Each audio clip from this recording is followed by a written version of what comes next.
Welcome to episode 3 of Deconstruct the Universe. We'd like to start this episode by remembering the life of Chadwick Boseman, who recently passed away from colon cancer. To honor his legacy, we'll be talking about a few Black Panther related cards today.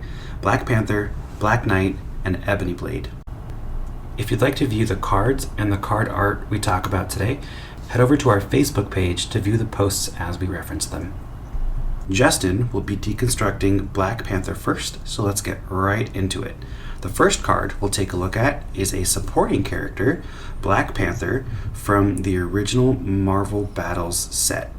The card number is MNB011, and then Black Panther got 2 new cards in the Cosmic Avengers set. Main character with a level 1 and level 2, card numbers COS001 and COS002. The team affiliation for all 3 cards is Avengers. So before we get into the card art or the powers on these cards, Justin, please just tell us, who is Black Panther? Black Panther, whose real name is T'Challa, is the king of Wakanda, and he gets his powers from a connection to Bast, the Panther god, which he achieves by drinking a crushed heart-shaped herb.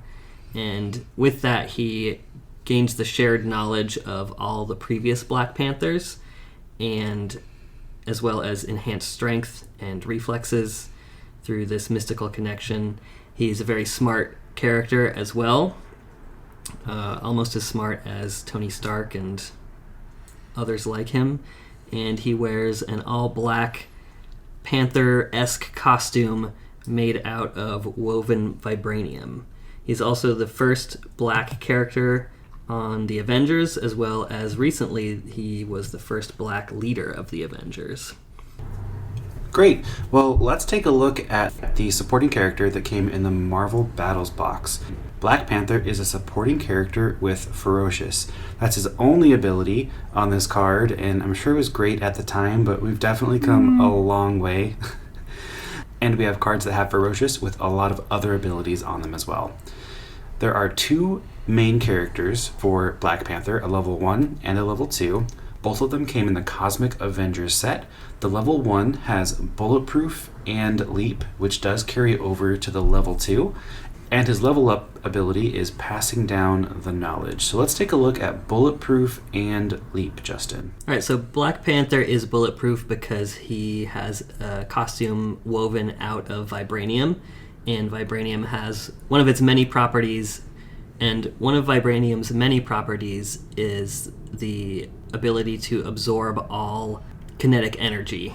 Black Panther isn't just bulletproof. When people shoot bullets at him, the bullets don't bounce off of him because it would be releasing kinetic energy in the bounce. So when you shoot at Black Panther, the bullets actually just hit him and then fall immediately to the ground, which is kind of a cool thing to think about. That's cool. Yeah. And Leap means he has flight on your turn, and Black Panther's enhanced reflexes and strength give him the ability to leap very far. And I think having the vibranium armor as well helps him actually land without hurting his feet. So he has Leap.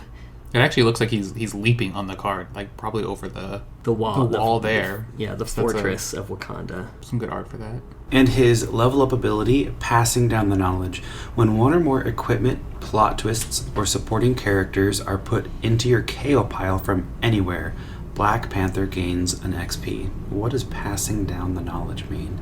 So that's in reference to the previous Black Panthers, where when he consumes the heart-shaped herb, he gets that mystical connection to the Panther god Bast, and he gets all the shared knowledge from previous Black Panthers. So it's sort of like digging through the things in your past or in the historic past and understanding how to use them or what characters you can bring out into play again.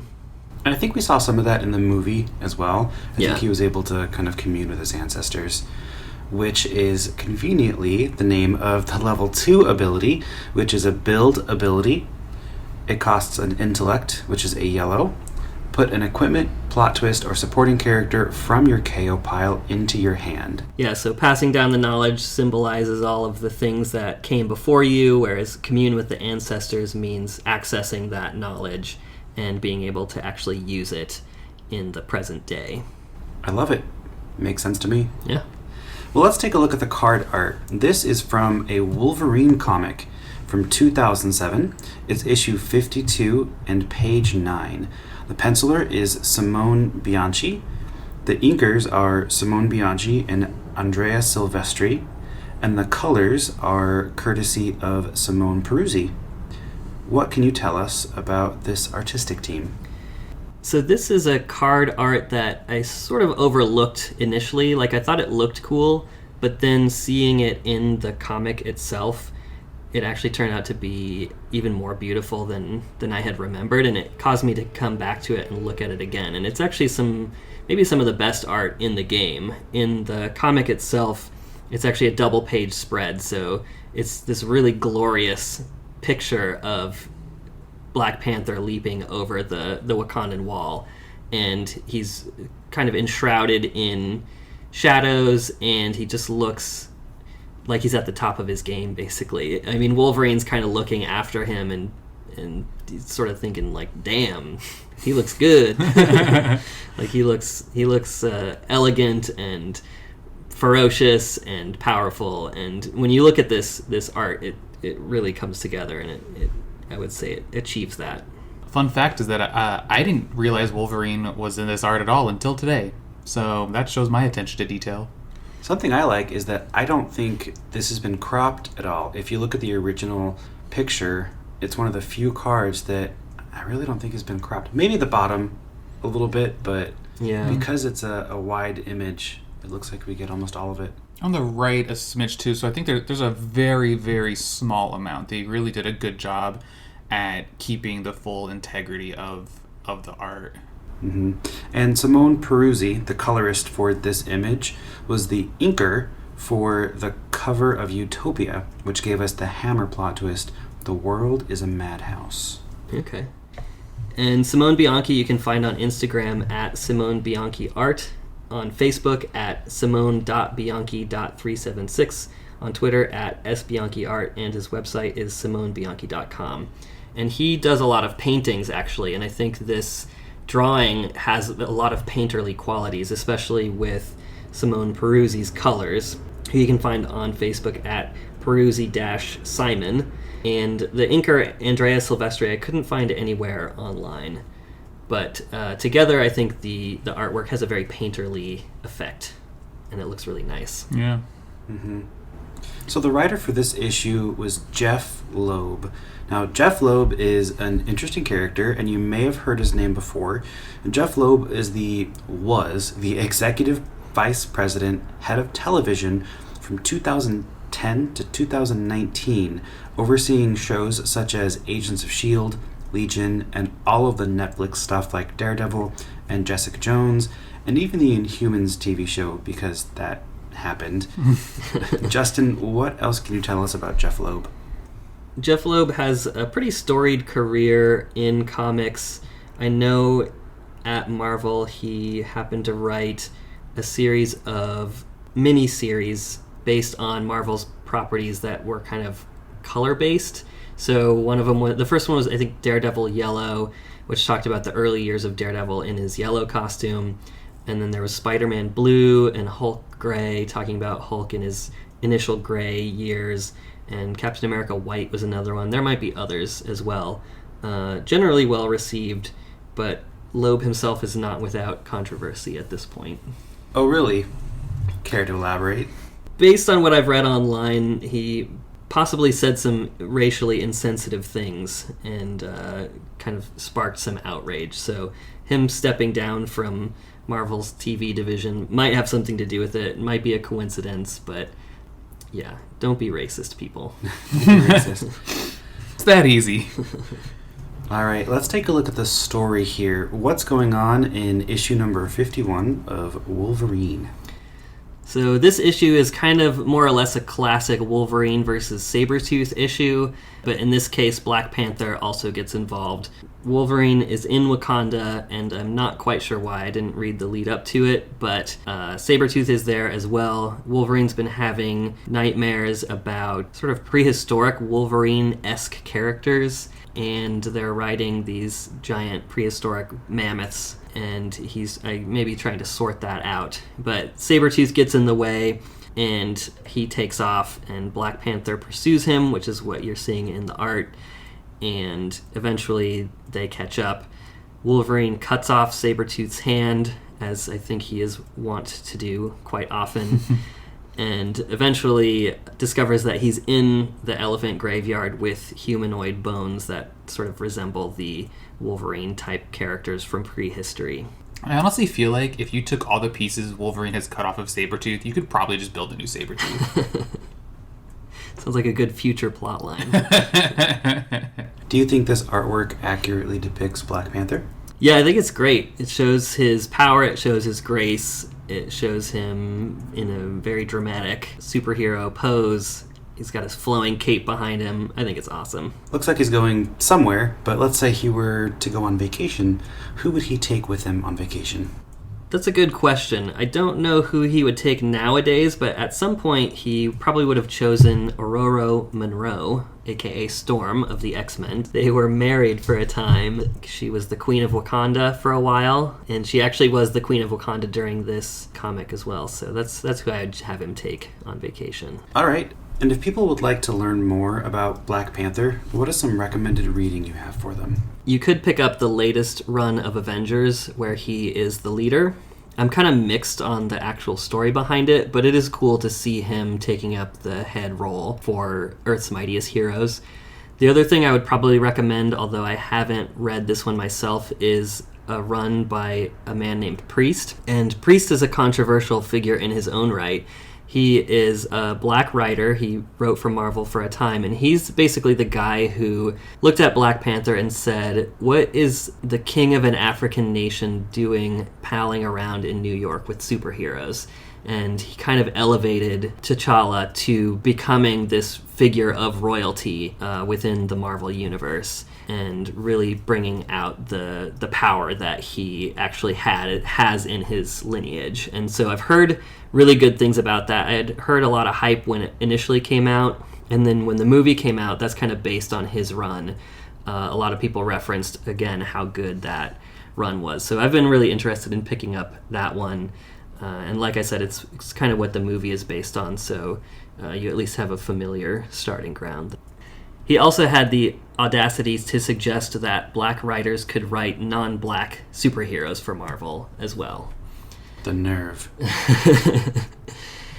So I recommend checking out the Black Panther series from the early 2000s, which was written by Priest. Awesome. And you mentioned New York. Of course, his home is in Wakanda, and we do have a Wakanda card. The Wakanda card number is COS022. It also came in the Cosmic Avengers set. The artist is Peter Tronolone, and the source is actually Marvel's Avengers Assemble TV show, Season 5. So it's not from a comic, it's from a TV show. And we will link his website on the post for this podcast. The next card we'll be deconstructing today is Black Panther adjacent, a card called Black Knight. Black Knight came from the Cosmic Avengers set as well. The card number is COS009. There is only a supporting character. The team affiliation is Avengers. So Matt, just tell us, who is the Black Knight? Well, I am really excited to talk about him first. I've never seen Black Knight in any comic. I don't think I've ever read him in anything. So kind of doing a deep dive on him was quite enlightening, and I like him. The things that I read, I've really enjoyed him in. So the Black Knight that we're seeing on this card is actually the third iteration of Black Knight in the Marvel Universe. This is Dane Whitman, and he is the nephew of the second Black Knight, who was actually a supervillain. So the second Black Knight, his uncle, was in a fight with Iron Man. And this was back in 1963 that this was happening. And so they were in a fight in the sky because Black Knight has a Pegasus, and they tumble down, and Iron Man thinks he dies, but he is actually able to survive long enough to get a message to his nephew, Dane Whitman, that we see here, to right the wrongs that he has done and to use his like the sciences and technology that he's created to do good. The first story that we see this Dane Whitman in, his origin, if you will, is from Avengers number 47, back in 1963. And oddly enough, it has to do with Magneto as well. So Magneto is the villain in this arc.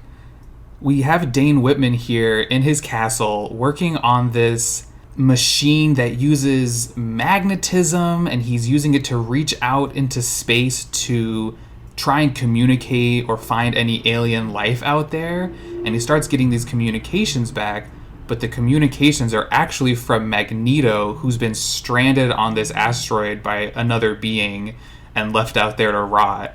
And this is something I have never seen Magneto do. I don't know if he's just lost this power or if they are just not writing anymore.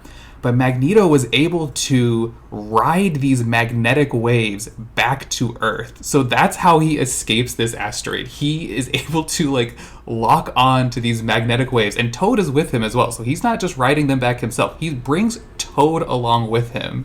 That's a fun power that nobody knew Magneto had. Given the quality of the X-Men movies, I'm really surprised we didn't see that power in the X-Men movies. Yeah, it was interesting to say the least. If you have Marvel Unlimited or if you have this issue, really go back and just look at Magneto. The art for him is insane. It's so different than the art we have for him in today's standards. His face is very goofy.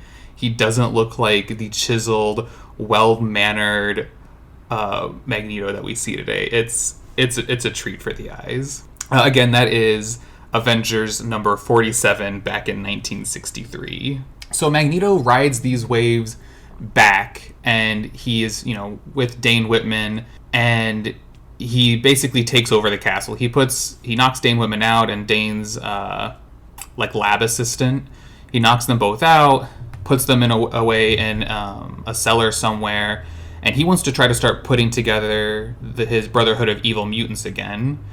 And so while that's going on, Dane is working on his escape. He knows all of these secret passages in this castle, and he finds his way into the area where he's putting together his Black Knight costume to carry out his uncle's wishes of becoming a good person and a hero. So he doesn't feel like he's ready to go up against the Master of Magnetism yet, so he is going to go and find the Avengers, the new Avengers, who consist of, at this point, I want to say it was Hawkeye, Goliath, or Giant Man, and I want to say Janet Van Dyne was there as well, the Wasp. So he goes to try to get them, but of course when they see him, they think it's the original Black Knight who was a villain, and a battle ensues. But he finally gets them to understand that he's trying to do good, and they're helpful in going back and taking down Magneto. So that's his initial arc as becoming the Black Knight in the Marvel Universe. This is our new Black Knight. And he the Pegasus that he is riding in the picture here is actually his second one. He is able to clone and create these winged beasts. So it's not even a real Pegasus, it's a clone. He created it. I thought that was pretty interesting as well. I was going to ask, because I see that he has 3 powers, and one of them is flight. He doesn't look like he can fly, but I'm assuming he just always has a Pegasus, sort of like Valkyrie has flight because she has a Pegasus as well. Yes, yeah. So same reasoning. He just flies around on his winged beast. Okay. In the 90s, he did have a completely mechanical flying mount, I guess you would call it. It didn't have wings like a Pegasus, but it was just sort of like almost like a big motorcycle, vaguely horse-shaped, that he flew through the air. Gotta love the vaguely horse-shaped. If you can find that, I will put that picture I'm sure we can find in the information for this podcast. That sounds wild. Well, let's take a look at his other powers. He has 2. Combat Master. While Black Knight is in combat, enemy players can't play plot twists. And Wielder of the Ebony Blade. Build. Pay an energy, which is blue. Search your deck for an Ebony Blade equipment and equip it to Black Knight. So Matt, what do these mean? Pretty self-explanatory, I think. Combat Master, he is a master at fighting. He is very skilled at it. I think maybe some of it has to do with the magical component that he gains over time with having the Ebony Blade. Maybe that is also what's helping him be a combat master and stopping people from playing plot twists or, magical components or something like that. And then wielder of the Ebony Blade, the Ebony Blade is a big part of the Black Knight's lore. So the Ebony Blade is another card we have in Verses, and it was carved from a meteor and enchanted by Merlin for the first Black Knight, Sir Percy of Scandia. And due to all of the blood that Percy spilled with this blade, it acquired a curse. And it was passed down through the generations until it came to Dane Whitman. And he uses the blade for many, many years, but due to the curse, he does eventually give it up, and he drives it back into the same meteor that it was forged from. The next person to pick it up was his ex-squire, who becomes a character named Bloodwraith, and all of this other stuff happens along with it too. But it's quite a big part of the Black Knight's lore. And it's also part of the Black Panther's lore, and it seems that the Ebony Blade gets lost and found throughout history quite a bit. At some point it gets lost, and then it gets found by the Vatican, and they decide to create a Black Knight of their own, whose name is Augustine du Lac, who is an actual descendant of Lancelot. And, that was found in a vampire nest in Iraq, and, things like that happen frequently. And that Black Knight wielded it on an invasion attempt of Wakanda along with Claw, and eventually it became confiscated by Black Panther, because you don't just wander into Wakanda and threaten to take it over. You can't write this stuff. So Black Panther keeps it for a while, and Brian Braddock, aka Captain Britain, comes to try to claim the sword, but again, when you're in Wakanda, you're on the Black Panther's terms, and he was basically saying, I want this to go to Dane Whitman. So eventually Dane Whitman does actually get the blade back. He discovers that the sword that he was using, that he thought was the Ebony Blade, was not in fact that. Part of a scheme from Dracula, you know how that goes. And learned that the real one was in Wakanda. So he ended up going to Wakanda and asking the Wakandan queen Ororo Monroe if he could have it back, and she ends up giving it back to Dane. I truly love hearing summaries of Marvel stories. They're crazy. I feel like when I'm reading a Marvel story, it's yes, this makes sense. This leads into this, and this happens because of this. And then you hear summaries like this, and it's what is happening? What is going on? The Vatican?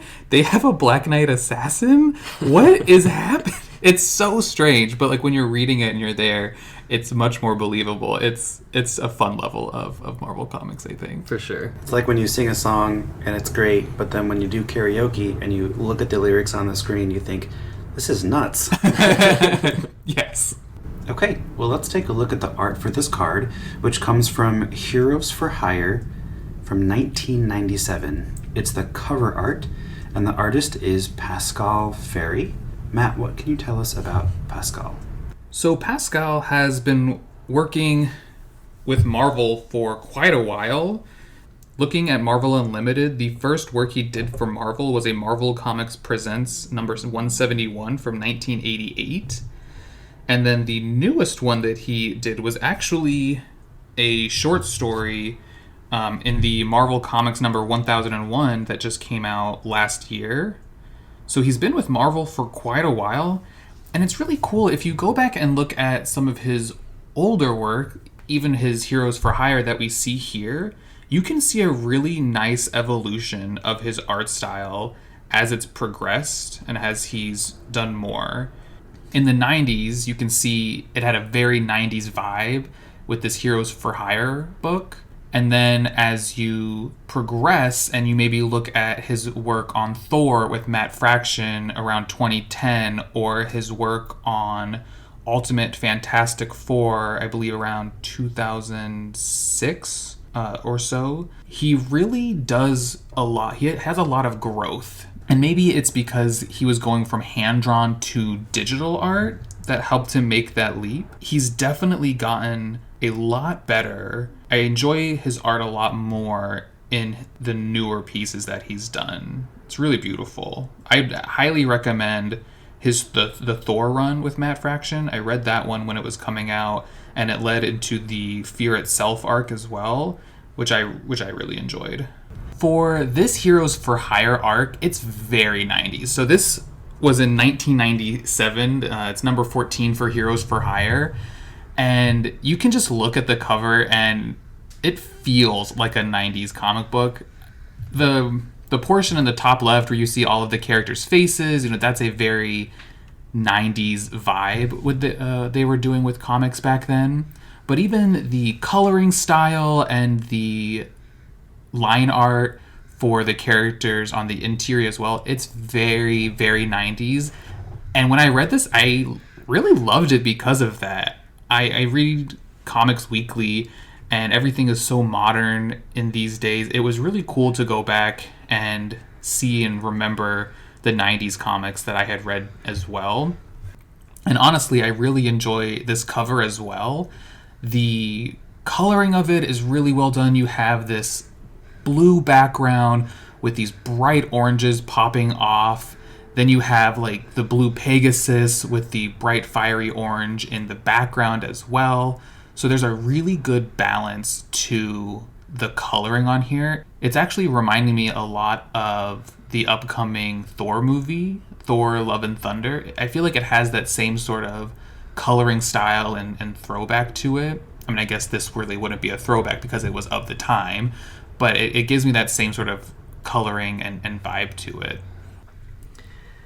I really like the art too, and I think the Black Knight card crop is pretty good because he's shielding himself from flames coming at him and flying on his Pegasus. It looks really cool, but I feel like it would have been just a little bit cooler if they left the dragon head in the crop on the card because, it's a dragon. Yeah.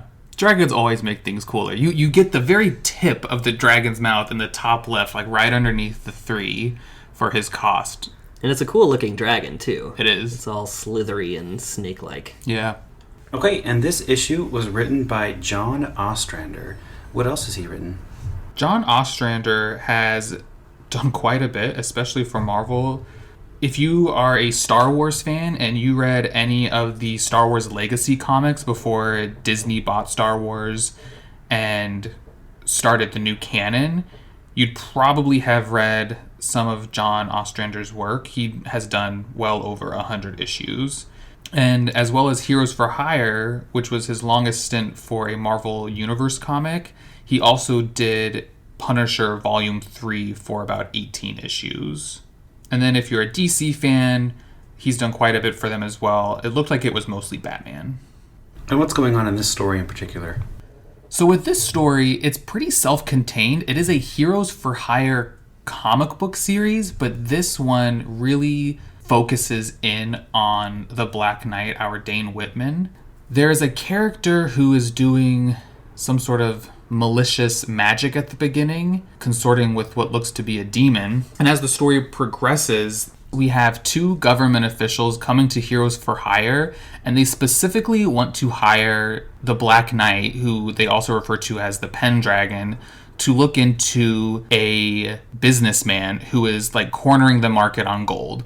And so they are accusing him of being a dragon and using his magic and other malicious activities to corner the market on this asset illegally. And so Dane goes in and he talks to this person, and with his Pendragon abilities, he can actually see through the illusion that he is a dragon. But this dragon is saying that he's not using any malicious magic, he's not using any of his abilities to be a good businessman and corner their market on gold. He's just doing business, and it's all above board. So they finish their conversation, the Black Knight leaves, and as he's leaving, the dragon in his human form comes down and attacks him. And as he gets into his Black Knight gear and goes to meet him for battle, he's gone. And then it cuts to the dragon in his human form up in his office, where Dane Whitman comes in and attacks him. And so he turns into his dragon form and is about to strike back, but then Dane is gone. And then in like the next panel, you see the Black Knight flying up to his office area on his Pegasus. And so they both think that the other has attacked them. And so their battle ensues. It's very cool. Who doesn't like seeing a dragon flying above New York, fighting a knight on a Pegasus? It's a very cool fight scene. But they do eventually figure out that they're being messed with. They didn't attack each other. Cut to them going to this government office, and you find that the two government officials that went to hire the Pendragon are actually trolls. So they come up with this scheme where the Black Knight pretends to have killed the dragon, and they take his head into the office of this person we see at the very beginning doing the magical mayhem, and it turns out that it's Malekith. And to find out how it ends, read the comic. I actually really, really enjoyed it.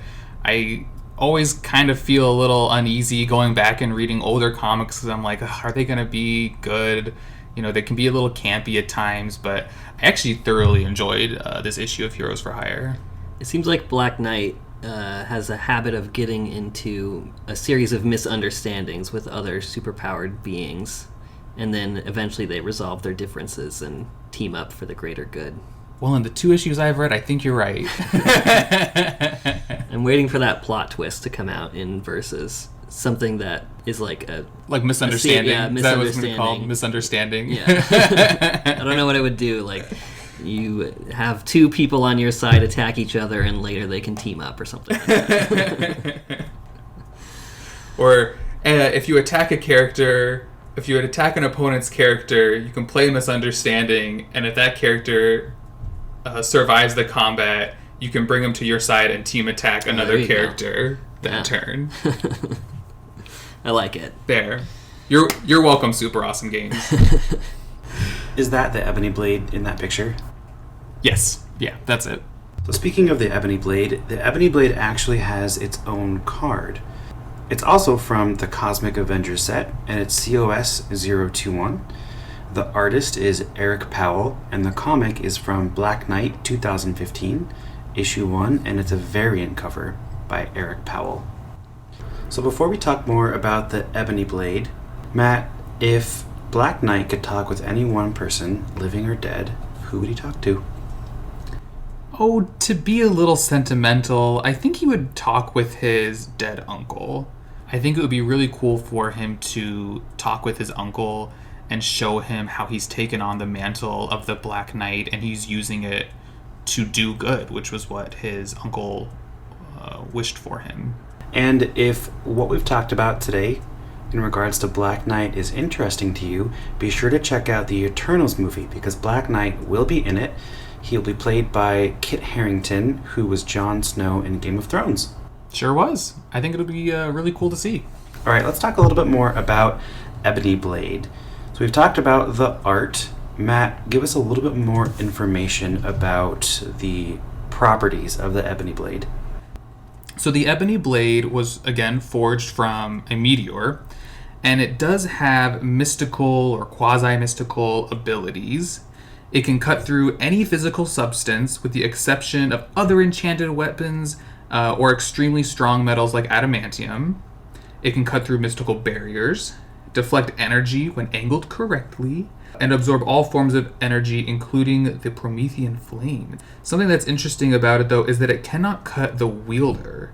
If, say, the Black Knight was in a fight with someone else and they got the blade from him and they tried to stab or cut him, it wouldn't hurt him at all. And something that goes into the wielder of the Ebony Blade superpower that our Black Knight has is that the blade is bonded with the wielder in such a way that they can summon it back to themselves using a mystical ceremony, which I think really shows the flavor of wielder of the Ebony Blade. Yeah, I agree. Well, that's all we have for today. And before we sign off, I want to give a shout out to our patrons, Mr. Ben, Ty, and Katie. We have some pretty cool stuff planned for the future, and we need your help. So if you'd like to support us, please go to patreon.com and sign up. Thanks for joining us. Be sure to follow us on Facebook, Twitter, and Instagram by searching for Deconstruct Verses. Until next time, go read some comics.